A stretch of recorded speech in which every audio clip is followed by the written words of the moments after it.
Hello students, welcome you all to my channel study with Rachna Verma.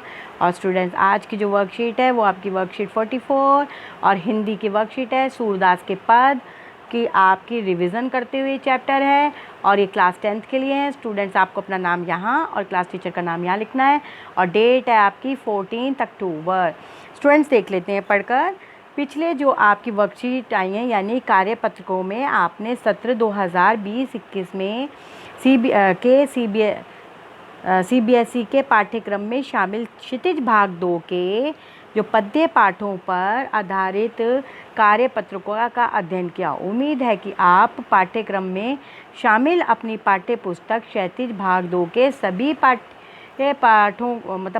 पाद्य पाठों को पढ़ लिया होगा और समझने का प्रयास किया होगा। इसी आधार पर सूरदास के पद पाठ के अभ्यास कार्य में महत्वपूर्ण प्रश्नों के उत्तर दीजिए।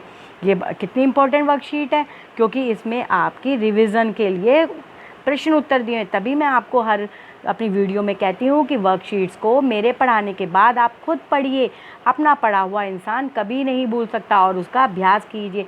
तभी हम आपको आपकी हेल्प के लिए जो है वीडियोस प्रोवाइड करते हैं, ताकि आपका टाइम बच सके और आप प्रैक्टिस कर सको। चलिए पहला प्रश्न देखते हैं। गोपियों द्वारा जो है उद्धव को भाग्यवान कहने से क्या व्यंग निहित है। यहाँ पे मैंने उत्तर तो आपके लिए लिख ही दिया है, पढ़ लेते हैं। गोपियों द्वारा उद्धव को भाग्यवान कहने से यह व्यंग निश्चित है कि उद्धव वास्तव में भाग्यवान न होकर अति भाग्यहीन है। वह कहना चाहती है कि उद्धव, तुम ही श्री कृष्ण के निकट रहकर भी उनसे प्रेम से वंचित हो। भाई, तुम इतने निकट रहते हो कृष्ण के तो भी उनके प्रेम से वंचित हो। चलिए आगे देखते हैं। प्रश्न दूसरा, उद्धव के व्यवहार की तुलना किस किस से की गई है। चलिए उत्तर 2 देख लेते हैं। उद्धव की तुलना कमल के पत्ते तथा तेल चढ़ेगा घर से की गई है। कमल पर पत्ता जल में रहकर भी गीला नहीं होता।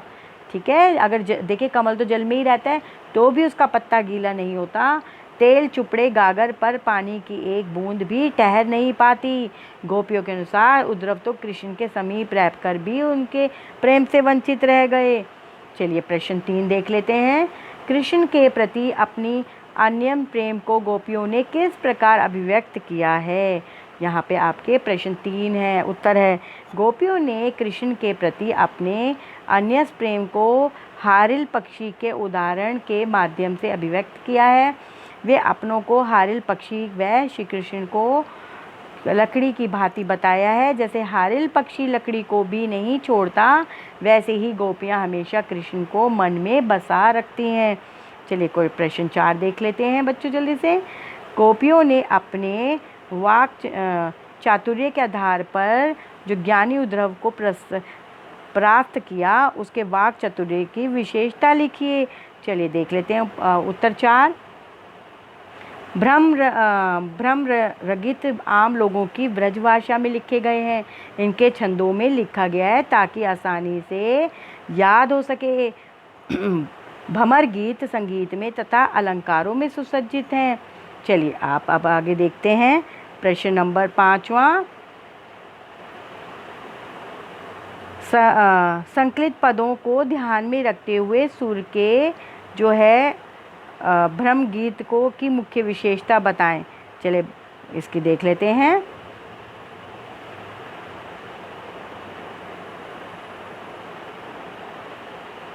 भमर गीत आम लोगों की ब्रज भाषा में लिखे गए हैं।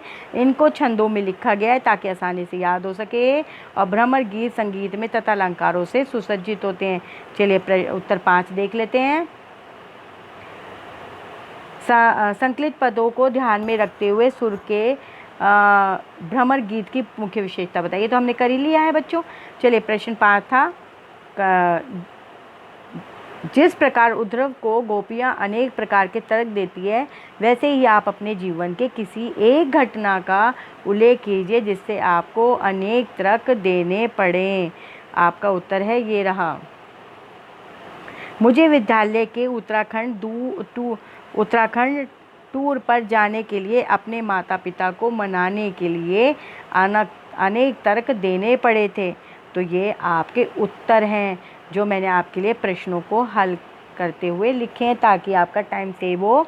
और 10वीं की पढ़ाई है बच्चों, अच्छे से समझ के याद कीजिए, ठीक है। और अच्छा लगा है तो शेयर करिए अपने साथियों के साथ कि देखिए आज हमने वर्कशीट में जो है कैसे कौन से पार्ट को पढ़ा है, सूरदास के पद पढ़े हैं और हमने जो है उत्तर समझ कर लिखे हैं। तो अगर आपको चैनल अच्छा लगा है तो मेरा सब्सक्राइब कीजिए, ताकि मैं आपको संक्षेप में जो है समझा सकूं और उत्तर जो है आपको दे सकूं, उत्तर सहित मतलब आपकी वर्कशीट बना सकूं। और कमेंट कीजिए, लाइक कीजिए। Thank you so much for watching my video.